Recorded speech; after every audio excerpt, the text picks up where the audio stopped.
Баянгар аймгийн хэмжээнд 2017 оны жилийн эцсийн мал тоолгын ажил 20 сум 4 чиглэлд нэгэн зэрэг эхлэж байна. Энэ жилийн мал тоолгын ажил нь тухайн малчин өрхийн бүхэл мэдээллийг илүү ойлгомжтойгоор бүртгэж кар шинжилгэцснээр онцлогтой байгаа юм. Энэ жил аймгийн хэмжээнд урьдчилсан байдлаар 4 сая 700 мянган мал тоологдох тооцоололтой байна. Гэхдээ энэ жил зуншлах тааруу байснаас малчдын малаа зарж борлуулах, зах зээлд нийлүүлэх нь их байгаатай холбоотойгоор мал тоолгын тоо хэлбэлзэх магадлалтай байгаа юм. За Баянгар аймгийн хэмжээнд 17 оны 12 дугаар сарын 7-ны өдөр өнөөдрөөс мал тооллого албан ёсоор эхлээд Баянгар сумын эхнийхээ айлд мал тооллогын ажлыг бид бүхэн амжилттай зохион байгуулж явууллаа. За ингээд нийт 20 сумдад бол мал тооллогын ажил өнөөдөр нэгэн зэрэг эхэлж байгаа. Энэ жилийн тухайд бол мал тооллогын карт шинжилэгдсэнтэй холбогдуулан аймгийн 20 сумынхаа статистик хариуцсан ажилтнуудад мал тооллогын картыг хэрхэн бүглэх талаар нэгдсэн сургалт өгөж сумдын статистик хариуцсан ажилтнууд бол сумд ош тоолгын комиссийнхандаа бол сургалтаа зохион байгуулаад тоолгын ажил эхэлсэн байна. За Баянгар сумын тухайд бол Баянгар сумынхаа нийт мал бүхий иргэдийг бол малаа байгаа айлтайгаа холбоо барьж регистрийн дугаар овогнэр энд аймагт амьдарж байгаа хаяг шурамсаа нэг бүрчлэн мал малж байгаа айлдаа өгөөрэй.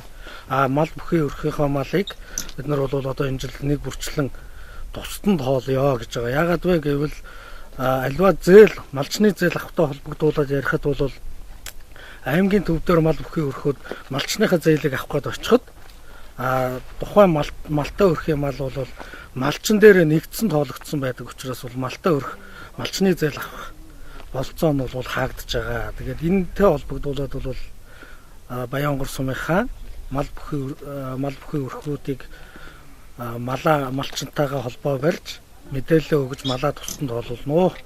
Мал тоолгын 100 намрын улиралд буюу ихэвчлэн 8-9 дугаар сард явуулж байгаад 1961 оноос мал тэжээвэр амтыг жилийн эцэст 12 дугаар сард тоолдог болсон. Энэ хугацаанд мал аж ахуй үйлдвэрлэлийн жилдээ тохирдог. Малын орлого зарлагын үзүүлэлт бүрэн гарч дууссан. Малчид өвлжөөндөө бууж хүм малын хөдөлгөөн харьцангуй бага байдаг зэрэг давуу талуудтай юм. Ардын хувийн аж ахуйтныг малыг 1959-с 1960 онд нийгэмчилж хошоолд хамруулсан бол 1992 онд малыг хувьчлах ажил хийж дууссан. Мал нь хувийн өмчлөлт шилжснээр төлөвлөгөөт эдийн засгийн үед жилд дунджаар 24 сая толгоогоос хэвтэрдгүй байсан бол 2016 оны эцэст анхудаа 61.5 сая толгойд хүрч адуу 3.6 сая, өхөр 4.1 сая, тэмээ 401.4 мянга, хойно 27.9 сая, яма 25.6 сая толгой болсон байна. За энэ оны одоо мал тооллого манайхаас эхэллээ. Миний нэр 5 дугаар үеийн хараатай ган төмөр малчин ган төмөр. Тэгээ энэ ондан итгэвтэй малаа сайн бүрэн тоолуулаад ам бүлээ сайн тоолуулахыг уриалж байна. Энэ жилийн мал тооллогын онцлог нь одоо малчны хүснэгсэн шинэ мэдээлэл орж ирсэн учраас биднэрт малчин биднэрт их ашиг тустай байна. Тийм учраас малчин болгоо энэ мал тооллогонд итгэвтэй оролцохыг уриалж байна.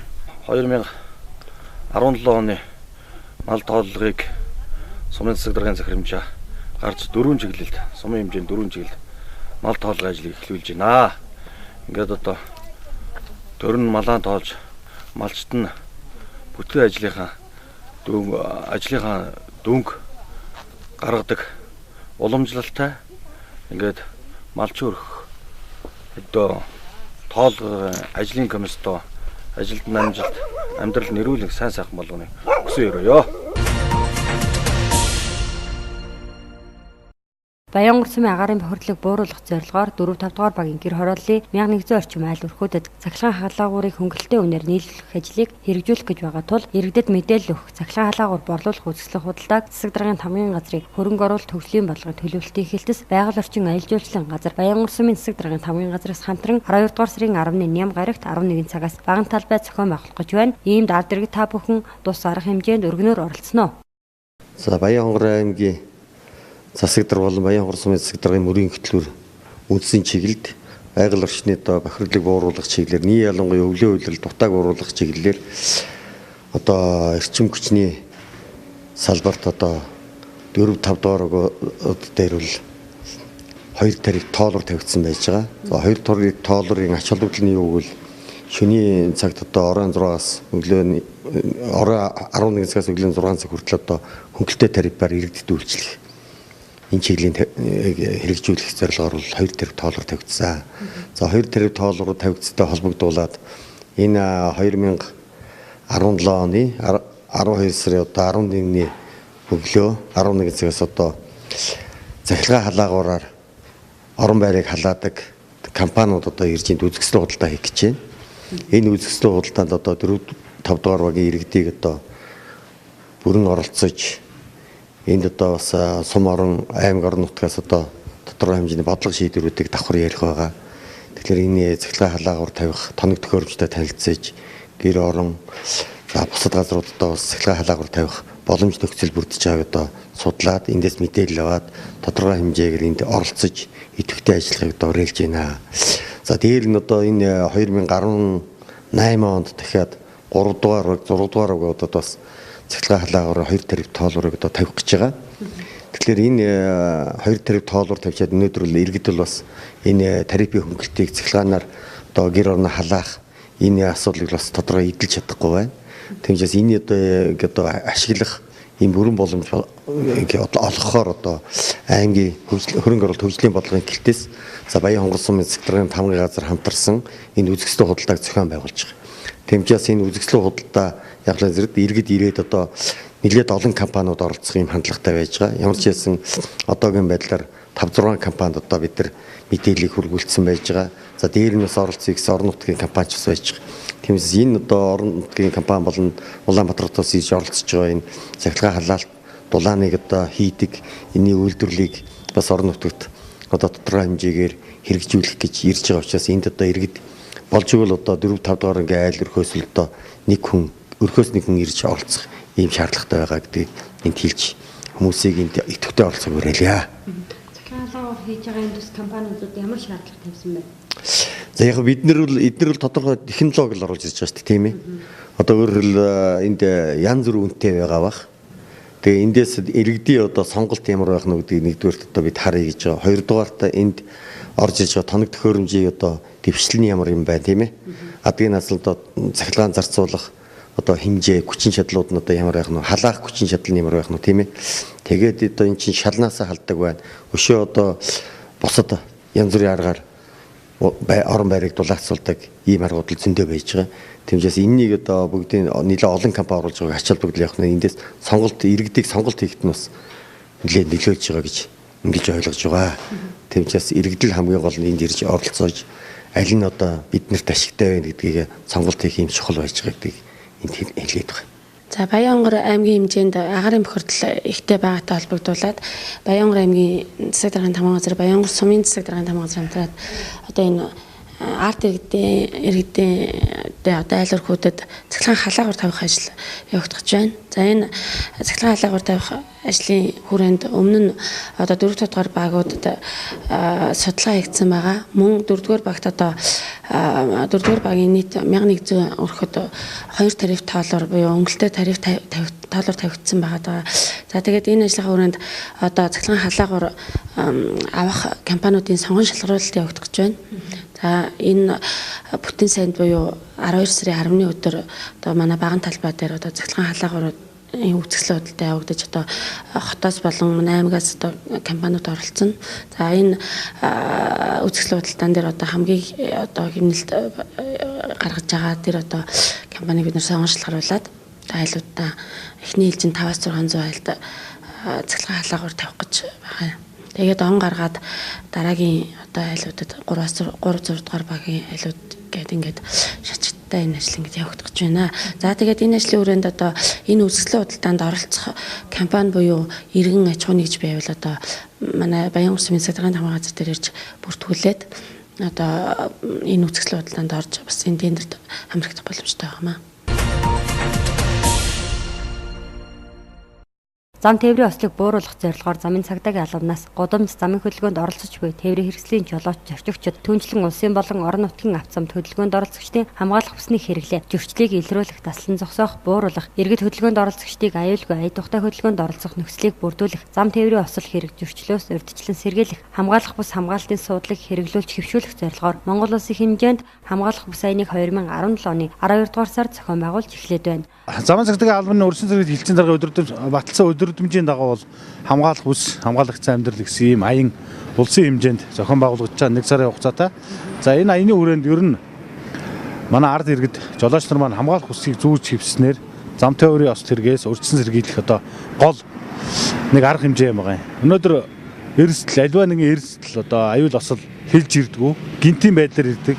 Энэ нөхцөлд л одоо өөрийгөө хамгаалсан, өөрийгөө болон одоо өөрийн хайртай хүн гэр бүл зорчиж яваа найз нөхөд иргэдийг энэ аюулаас хамгаалах ийм гол арга хэрэгсэл бол хамгаалах бүс гэж ингэж үздэг.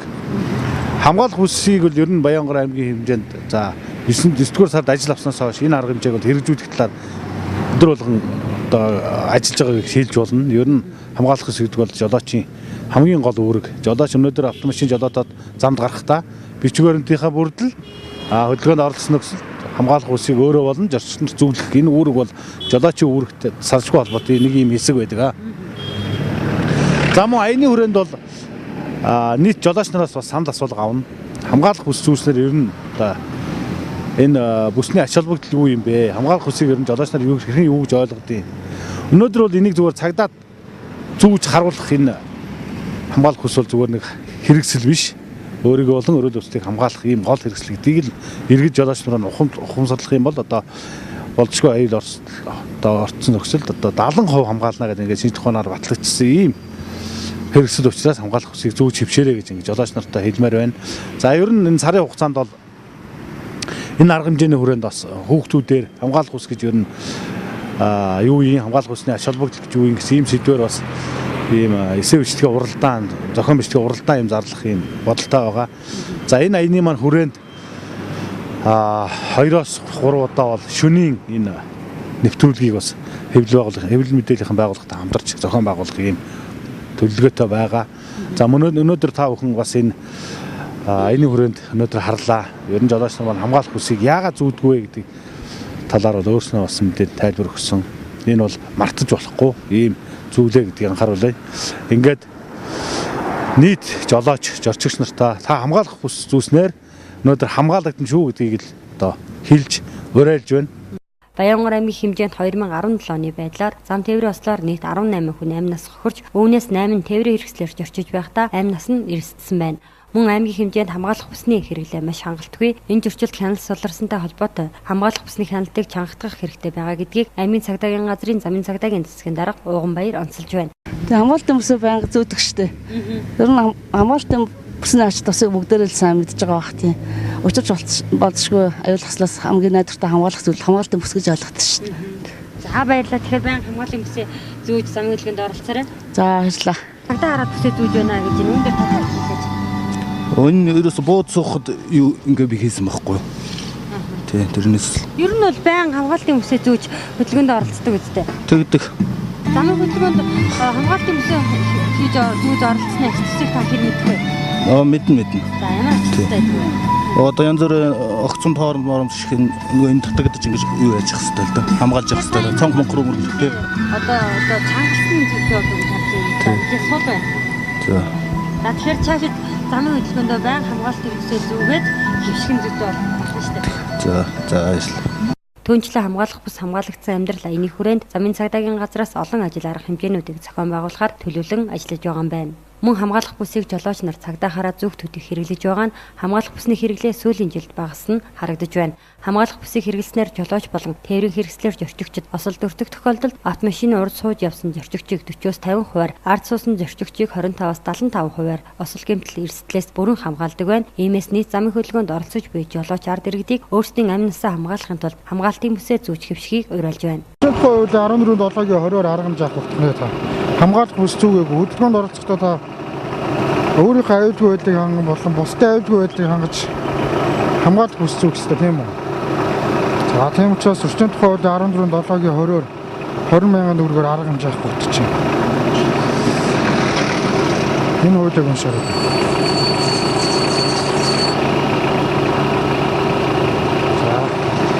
За. Хамгаалах хүсээ хэрэгжиж хөдөлгөөндөө соёлтой болгоолцсон. Бус зүгөөгөө өөрөө хамгаалах бус зүгөөгөө замцдаг алмаас хамгаалах бус нэгдсэн арга хэмжээний хүрээнд бид нар ажиллаж байна. Хамгаалах бусаа хэрэгжилчгээ зүүчгээ. За яагаад хамгаалах бус зүгөөгөө замын хөдөлгөөнд оролцож байна вэ? Англи бүсэнд мартшиж. Хамгааллын бүсээ зүгөө ач тусын талаар та мэдэх үү? Мэднэ.